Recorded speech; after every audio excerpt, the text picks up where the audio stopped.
बिस्मिल्लाहिर्रहमानिर्रहीम। Welcome to कैंटर publisher video session.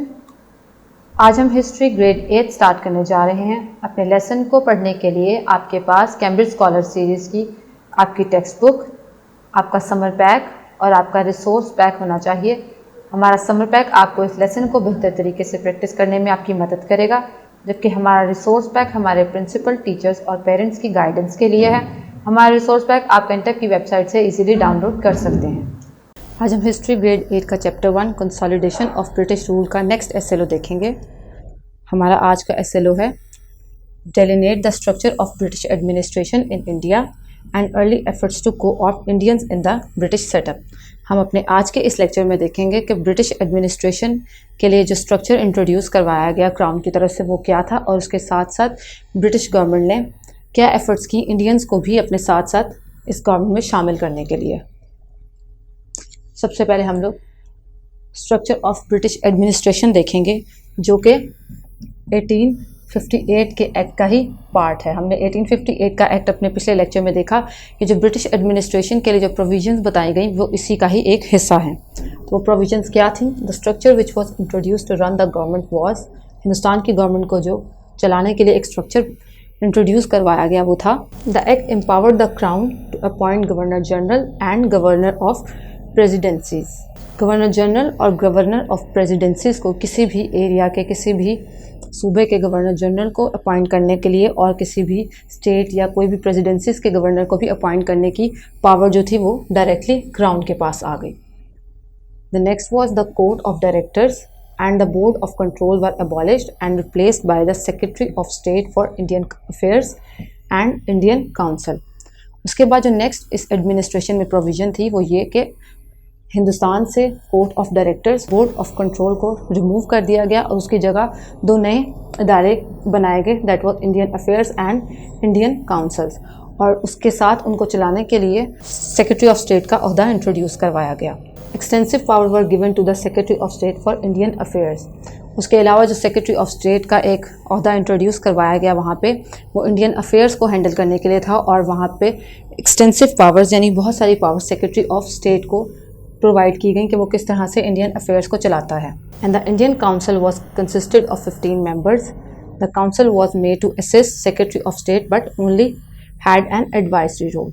अब यहाँ पे आप देखें कि किस तरह से कोर्ट ऑफ डायरेक्टर्स और बोर्ड ऑफ कंट्रोल को रिमूव करके इंडियन काउंसिल और इंडियन अफेयर्स का डिपार्टमेंट इंट्रोड्यूस करवाया गया। इस डिपार्टमेंट को कौन देख रहा था? इन दोनों डिपार्टमेंट्स को सेक्रेटरी ऑफ स्टेट, और सेक्रेटरी ऑफ स्टेट का जो इंडियन काउंसिल का डिपार्टमेंट था उसमें लोकल इंडियंस को इन्वॉल्व किया गया ताकि वो हिंदुस्तान में होने वाले लोकल लेवल के अफेयर्स को देख सकें और सिर्फ एडवाइस कर सकें। उनका सिर्फ एडवाइजरी रोल था, उनका कोई भी उनके पास कोई पावर्स नहीं थी कि वो किसी किस्म का भी लॉ या कोई भी प्रोविजन इंट्रोड्यूस करवा सकें। जबकि इंडियन अफेयर्स जो था ये भी डायरेक्टली सेक्रेटरी ऑफ स्टेट के साथ ही इन्वॉल्व था। सेक्रेटरी ऑफ स्टेट ही इस सिस्टम को देख रहे थे, लेकिन इंडियन अफेयर्स के पास, इंडियन अफेयर का जो इदारा इन लोगों ने कायम किया उसके पास डायरेक्ट पावर्स थी सेक्रेटरी ऑफ स्टेट के पास, जो किसी किस्म का भी कोई लॉ या प्रोविज़न इंट्रोड्यूस करवा सकता है। लेकिन ये तमाम पावर सेक्रेटरी ऑफ स्टेट को देने के बावजूद भी सेक्रेटरी ऑफ स्टेट किसको जवाब दे था? क्राउन को। जो मेजर पावर्स थी वो किसके पास थी? क्राउन के पास थी। और उन पावर्स को प्रैक्टिस करने के लिए आगे सेक्रेटरी ऑफ स्टेट का इदारा बनाया गया, सेक्रेटरी ऑफ स्टेट को इंट्रोड्यूस करवाया गया, जो कि इंडियन अफेयर्स और इंडियन काउंसिल को देख रहा था। इंडियन अफेयर्स का काम था कि मुल्क के हालात को देखें, उसके मुताबिक प्रोविजंस बनाएं, लॉज बनाएं, जबकि इंडियन काउंसिल का काम था सिर्फ लोकल लेवल पर चीज़ों को देखना और उसको एडवाइस करना सेक्रेटरी ऑफ स्टेट को उसके हवाले से। इसके अलावा इंडियन काउंसिल के पास किसी किस्म की कोई पावर ना थी, जबकि सारी पावर किसके पास थी? इंडियन अफेयर्स के पास। ये कुछ वो ब्रिटिश प्रोविजंस थी जो करवाई गई यहाँ पे हमारा एडमिनिस्ट्रेटिव सिस्टम चलाने के लिए। इसके बाद देखते हैं efforts to co-opt Indians in the British setup. इसके अलावा इंडियन को ब्रिटिश सेटअप में इन्वॉल्व करने के लिए और उनको पावर्स देने के लिए ब्रिटिश ने क्या कदम उठाए। After the war of independence British completely took the whole of subcontinent. जैसा कि आपने देखा कि 1857 की वॉर के बाद, वॉर ऑफ इंडिपेंडेंस के बाद ब्रिटिश रूल मुकम्मल तौर पर हिंदुस्तान पर काबिज हुआ। ईस्ट इंडिया कंपनी यहाँ से रिमूव कर दी गई और तमाम पावर्स किसको मिली? क्राउन को।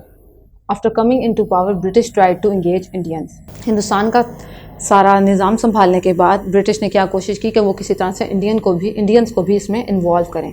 For this purpose Lord Canning become the first viceroy of India during 1858 to 1862। इस मकसद को अचीव करने के लिए उन लोगों ने वहाँ पे वाइसरॉय का ओहदा इंट्रोड्यूस करवाया और हिंदुस्तान का पहला वाइसरॉय कौन था? Lord Canning. वाइसरॉय कौन होता है? वाइसरॉय वो जो हु रन द कंट्री और any state in the name of crown और मोनार्क।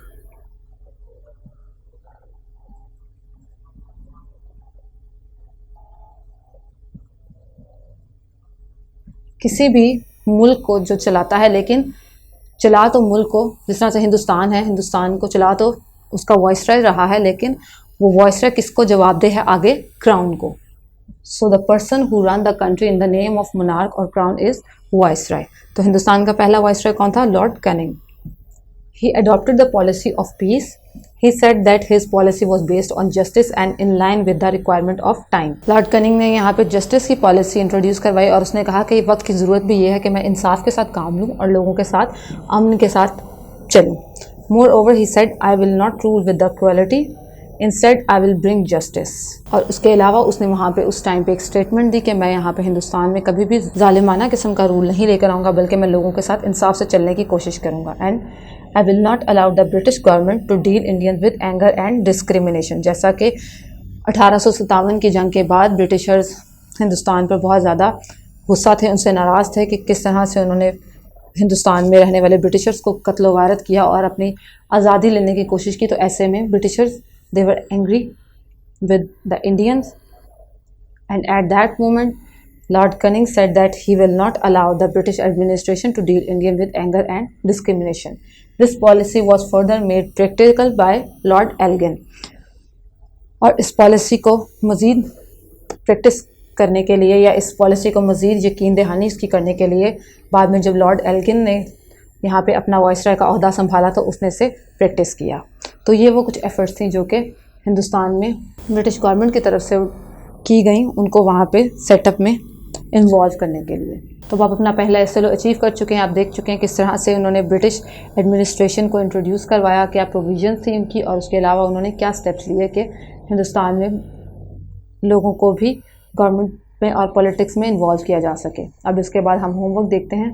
पहला होमवर्क हमारे समर पैक से है, which is activity number 1, make a flow chart of British administrative system. जैसा कि आपने अभी ब्रिटिश एडमिनिस्ट्रेशन देखी, उन्होंने आपके सामने एक स्ट्रक्चर हमने पढ़ा, आपने करना यह है कि उसको फ्लो चार्ट की सूरत में यहाँ पे हमें एडमिनिस्ट्रेशन सिस्टम समझाना है और अपने समर पैक पर से ड्रॉ करना है। उसके बाद अगला होमवर्क आपके टेक्स्ट बुक से है, which is question A, choose the correct option and fill the circle. A provision was made to abolish East India Company and power was granted to Crown in the Government of India Act of। किस act में ये introduce करवाया गया कि east India company को ख़त्म कर दिया जाए और तमाम पावर्स किसको ग्रांट कर दी जाए? क्राउन को। 1858 के एक्ट में, 61 के, 92 या 1909 के, जो भी एक्ट आपको इसके लिए ठीक लगता है उसको आप मार्क करें। The next is write brief answer to the following question. Write down the religious provision presented in the act of 1858। 1858 के एक्ट में जो रिलीजियस प्रोविजंस बताई गई वो आपने यहाँ पर लिखनी है। Thank you so much for now. अल्लाह हाफिज़।